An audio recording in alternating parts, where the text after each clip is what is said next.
தலைவர் செஞ்சி மண்டலத்துல வந்து அணையாரு ரவி அப்ப அவருக்கு பேர் தலைவருக்கு தலைவர்.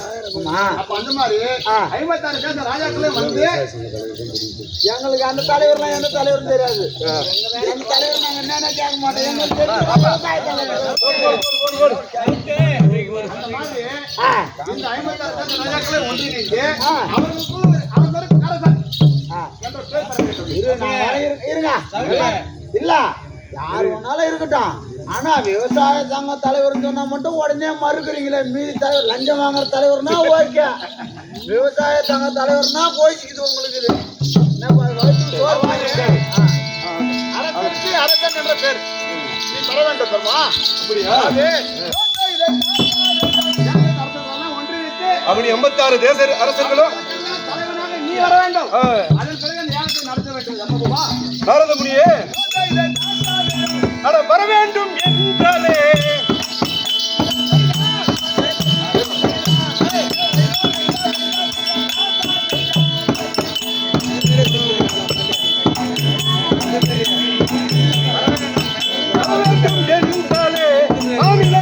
தம்மை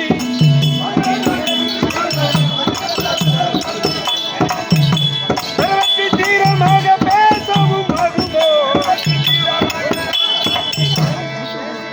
அதாவது அவர் 86 தேசங்களில் உள்ள ராஜாக்களும் நமக்கு அடிபணி.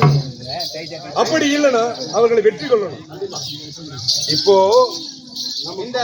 நம்ம கிட்ட நட்போட இருக்கு. 56 தேச ராஜாக்களும் உனக்கு மதிப்பளித்து உன் சொல்லுக்கு கட்டுப்பட்டு வர வேண்டும்.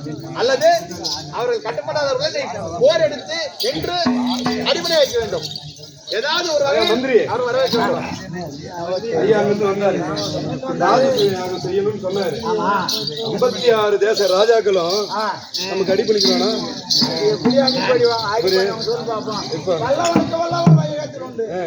என்ன பண்ணுவான் அவரு என்ன செய்யுது? நான் அவருக்காக வரணுமா? எனக்கு 1008 வேலை இருக்குது. எங்க மாடு அங்க கிடக்குது, ஆள் இங்க கிடக்குது, கரும்புல ஒரு தண்ணி பாயணும், வேலை இருக்குது. அதுக்காக நான் வந்து ஓன் வீட்டு வேலைக்கு வரணுமா? ஓ அப்படின்னு சொல்லுவான். அரசர்கள் வர வேண்டும் என்றால் அவர்கள் நமக்கு அடிபணிய வேண்டும். அடிபணிய வாய்ப்பில்லை. அவர்கள் நட்போடும் நமக்கு இல்ல. அதனால வேற ஏதாவது வழி இருந்தா சொல்லுங்கள்.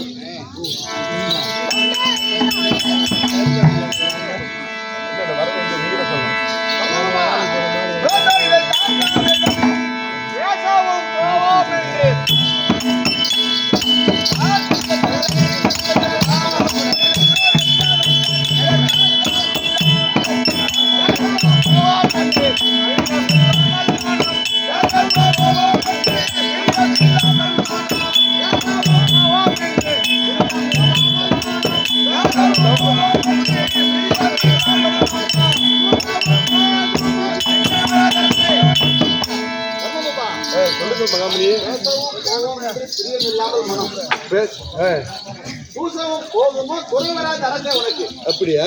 அதாவது இந்த உலகத்துல இந்த ராஜசூய யாகத்தை நடத்த உனக்கு தகுதி உள்ளது. ஏனென்றால் உனக்கு அந்த பாக்கியம் இருக்கிறது. ராஜாக்களுக்கெல்லாம் ராஜாவாகக்கூடிய பாக்கியம் எனக்கு இருக்கிறது. அதற்கு தகுந்த மாதிரி செய்ய வேண்டும். அப்படியா? ஆனால் நாரத முனியே அரசர்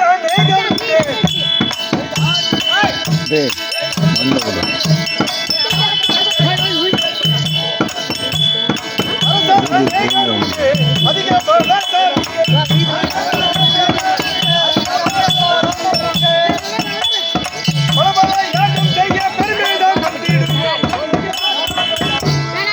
அதாவது அப்படி 56 தேச ராஜாக்கள்லயும் காட்டிலும் அதிக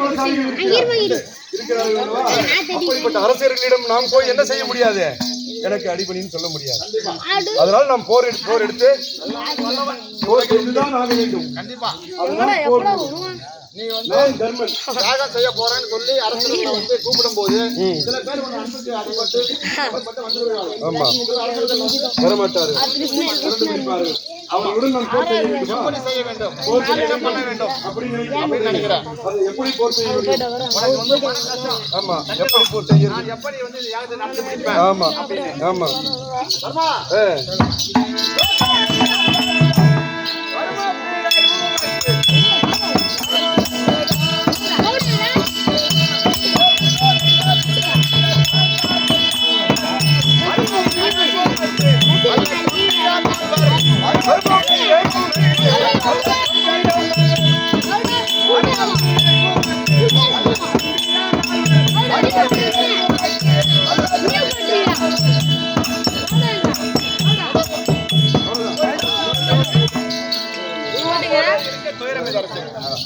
தர்மபுபா, வருமோ பிழை உமக்கு வல்ல தம்பிமார் நால்வர் இருக்கிறார்கள். போல இருக்க உனக்கு துயரம். தேவன் அர்ஜுனன் சகாதேவன் நான்கு துருவங்கள் போல நான்கு திசைகள் போல இருக்க நீ எதற்கு சஞ்சலப்படுற, ஏன் மன கஷ்டப்படுற? அவர்களை அழைத்து இந்த யாகத்தை செய்து முடி தர்மா. துயரம் ஏது எனக்கு இனிதால் உலகு மன்னர்.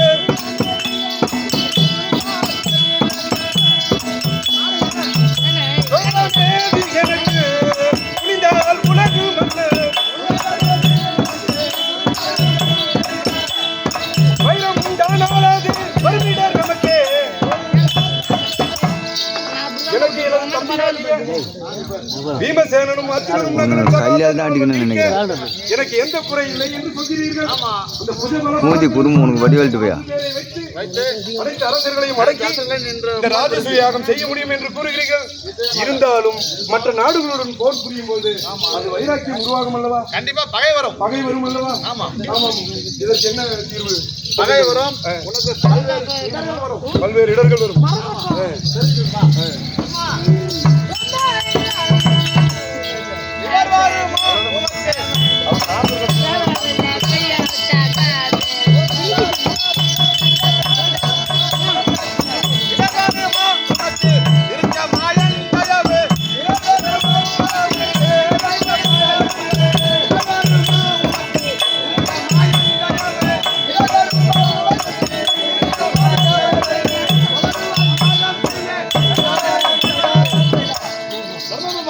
சொல்லுங்கள் மாமுனி. நீ மனசு சந்தோஷம் அடையல. ஆமா, உன் மனசுல ஒரு குறை குறை இருந்துட்டே இருக்கு. இறுதியாக உனக்கு ஒன்று சொல்கிறேன். சொல்லுங்கள். உனது மாமாவாகிய மாயவன் கிருஷ்ணமூர்த்தி கிருஷ்ணமூர்த்தி அருள் பக்கம் இருக்கும் வரை என் பக்கம் இருக்கும் வரை அந்த இந்த யாகத்தை நடத்தி முடி நான் துவாரகைக்கு சென்று வருகிறேன். அந்த கோவிந்தனை உணவளித்து எனது ஆலோசனையை பெற்றுக்கொள்ளும்படி சொல்கிறீர்கள். சரி, அப்படியே போயிட்டு